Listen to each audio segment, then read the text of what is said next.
La peluquería, con su techo bajo, olía a rosas ajadas. Unos tábanos zumbaban pesados, insistentes. Los rayos de sol formaban charcos relucientes de miel fundida en el suelo, pellizcaban el cristal de las lociones con sus destellos, y se traslucían a través de la gran cortina de la entrada. Una cortina de cuentas de arcilla enhebradas en cuerdas de bambú que se alternaban con cáñamo más grueso, y que se desintegraba en un estrépito iridiscente cada vez que alguien la apartaba a un lado para entrar. Ante él, en el espejo lóbrego, Nikitin vio su propio rostro atezado, los rizos brillantes y como esculpidos de su pelo, el destello de las tijeras que chirriaban sobre sus orejas, y sus ojos se concentraron, severos. Como ocurre siempre cuando te miras en el espejo, había llegado a este antiguo puerto del sur de Francia el día anterior, desde Constantinopla, donde la vida se le había empezado a volver insoportable. Aquella mañana había estado en el consulado de Rusia, y en la oficina de empleo, y había paseado sin rumbo por la ciudad,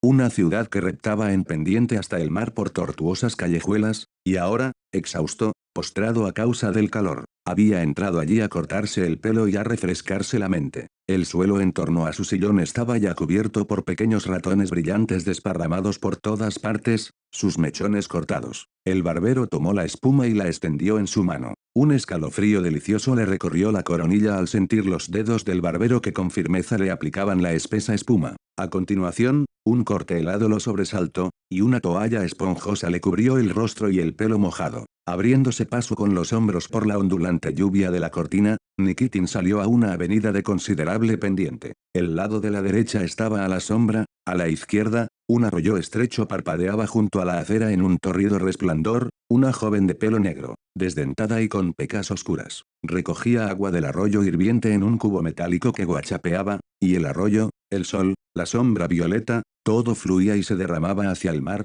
Un paso más y, en la distancia, entre unos muros, se perfilaba su brillo compacto de zafiro. Eran pocos los peatones que caminaban por la zona de sombra. Nikitin se encontró con un negro que subía vestido con un uniforme colonial, cuyo rostro parecía un chanclo mojado. En la acera, una silla de paja acogía en su asiento a un gato que saltó en una especie de bote amortiguado. Una estridente voz provenzal empezó a charlotear atropelladamente en alguna ventana. Una persiana verde restallaba contra el marco de su ventana. En un puesto callejero, entre los moluscos púrpura que olían a algas marinas, los limones disparaban oro granulado. Al llegar al mar, Nikitin se detuvo para mirar entusiasmado al denso azul que, en la distancia, se mudaba en plata cegadora, y también al juego de luces que delicadamente moteaba la gavia de un yate. Luego, incómodo con el calor, fue en busca de un pequeño restaurante ruso cuya dirección había anotado antes en un tablón de anuncios del consulado. El restaurante, como la peluquería, no estaba demasiado limpio y hacía también mucho calor. Al fondo, en un amplio mostrador,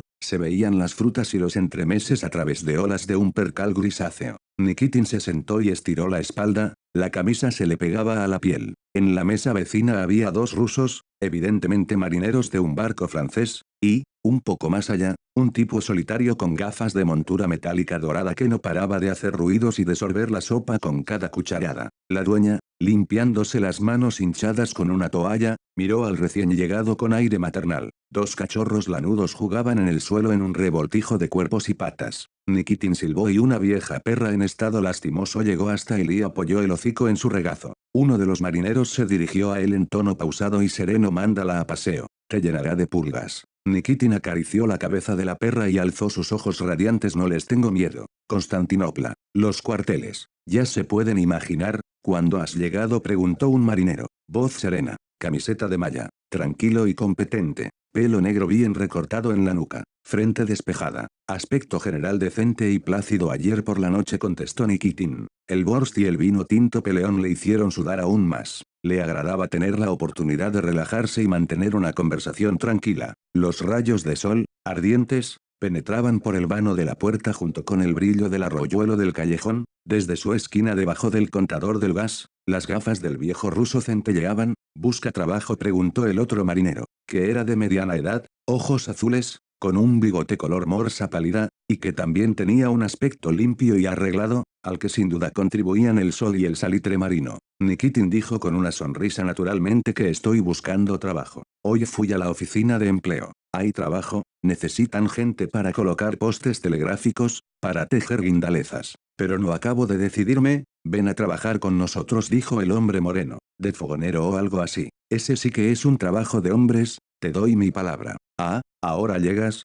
ya, nuestros más profundos respetos. Entró una joven con un sombrero blanco y un rostro dulce, pero sin ningún atractivo especial. Se abrió camino entre las mesas, sonriendo, primero a los cachorros, y luego a los marineros. Nikitin les había preguntado algo pero olvidó su pregunta al mirar a la chica y ver ese movimiento de sus caderas, en el que reconoció inequívocamente las cadencias de la mujer rusa. La dueña miró a su hija con ternura, como si estuviera diciendo, pobrecilla mía, qué cansada estás, porque probablemente había pasado toda la mañana en una oficina, o en unos almacenes. Había en ella algo conmovedoramente doméstico que te llevaba a pensar en jabón de violetas o en un campamento de verano en medio de un bosque de abedules. Ni que decir tiene que Francia ya no estaba al otro lado de la puerta. Aquellos movimientos cimbreantes, espejismos solares no es nada complicado, seguía el marinero. Funciona de la siguiente manera, coges un cubo de hierro y un pozo de carbón. Empiezas a raspar, al principio suavemente, de manera que el carbón se deslice en el cubo por sí mismo, y luego rascas más fuerte. Cuando has llenado el cubo lo pones en una carretilla, y lo haces rodar hasta el fogonero mayor.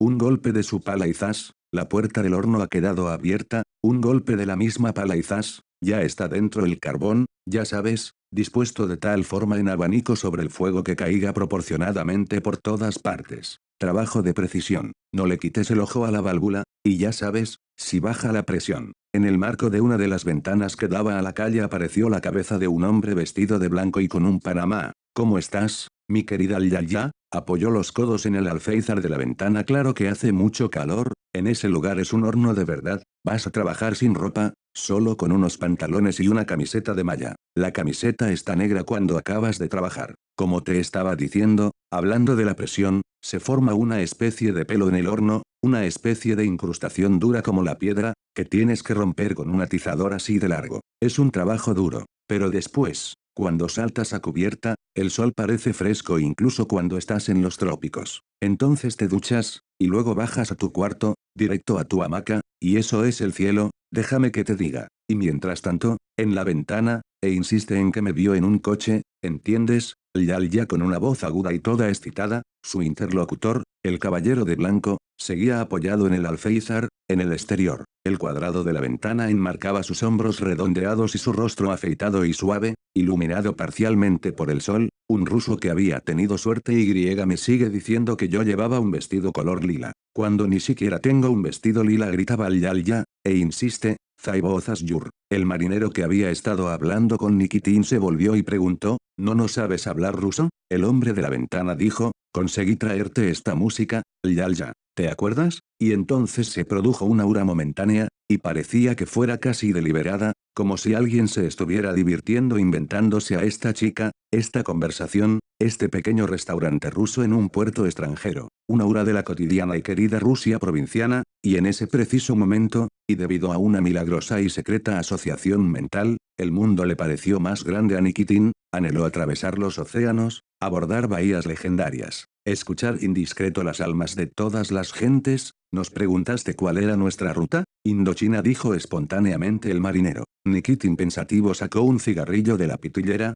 en la tapa de madera tenía grabada una águila de oro. Debe ser maravilloso, pues ¿qué pensabas? Claro que lo es, está bien, cuéntamelo. Cuéntame algo de Shanghái o Colombo. Shanghái, la he visto. Cálidas lloviznas, arenas rojas, tan húmeda como un invernadero. De Ceilán, sin embargo, apenas puedo hablar, no bajé a tierra a visitarla. Me tocaba guardia, ¿sabes? Con los hombros encogidos, el hombre de la chaqueta blanca le estaba diciendo algo al ya a través de la ventana, suavemente, algo que parecía muy importante. Ella escuchaba, con la cabeza inclinada, acariciándole la oreja a la perra con una mano. La perra, sacando su lengua rosa como el fuego, jadeando alegre y rápida, miraba por el resquicio soleado de la puerta, debatiendo probablemente si merecía la pena salir a tumbarse al sol en el quicio caliente. Y tal parecía que la perra pensara en ruso. ¿Y dónde tengo que ir a solicitar ese trabajo?, preguntó Nikitin. El marinero le guiñó un ojo a su compañero como diciendo, ya te lo decía yo, lo he convencido. A continuación dijo,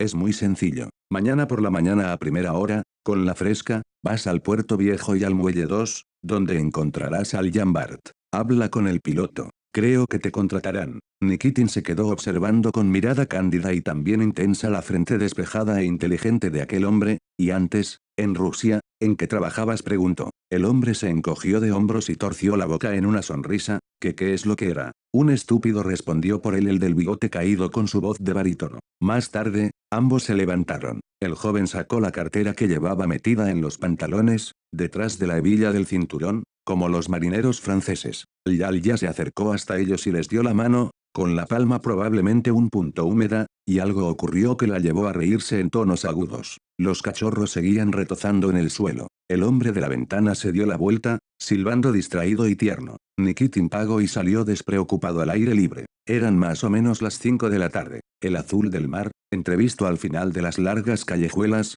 le hacía daño en los ojos. Las puertas circulares de los baños públicos ardían con el sol. Volvió a su sórdido hotel y se dejó caer en la cama estirando despacio tras su nuca sus manos entrelazadas, en un estado de beatitud provocado por la borrachera solar. Soñó que volvía a ser un oficial, que caminaba por las colinas de Crimea cubiertas de arbustos de roble y de algodoncillo, segando a su paso las aterciopeladas cabezas de los cardos. Le despertó su propia risa, se despertó y la ventana ya se había tornado azul con el ocaso. Se asomó al abismo de frescura, meditando, mujeres que pasean, algunas de ellas rusas. ¡Qué estrella tan grande! Se alisó el cabello, se quitó el polvo de la punta de los zapatos con una esquina de la manta, comprobó que su cartera seguía en su sitio, solo le quedaban 5 francos y salió a vagar por las calles y a gozar de su solitaria ociosidad. Con la caída de la noche todo había cobrado vida. A lo largo de las callejuelas que descendían hasta el mar, había gente sentada al aire libre, tomando el fresco. Una chica con un pañuelo de lentejuelas, unas pestañas que no paraban de bailar, un tendero con su buena barriga,